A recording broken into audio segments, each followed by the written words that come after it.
Alors, si vous avez une scie à rail plongeante de chez Parkside et que vous avez un problème de couteau, c'est la petite partie qui sert à guider la scie à l'arrière pour éviter le pincement. Enfin, bref. Si vous avez un problème avec cette partie, eh bien, c'est sûrement que vos vis sont totalement desserrées. Et ça, sur une scie à rail, c'est pas très bon. Le problème que j'ai, en fait, c'est ce petit embout, il va dans cette partie. Sauf que cette partie est lâche. Voilà.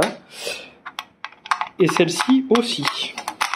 Donc c'est très dérangeant et très dangereux surtout. Je pense que j'avais même un ressort qui reliait ces deux parties, mais il a dû partir.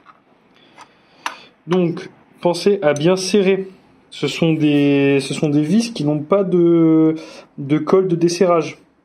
C'est ce qu'on met dans les voitures par exemple pour éviter avec les vibrations que les vis se dévissent et que ça cause des accidents.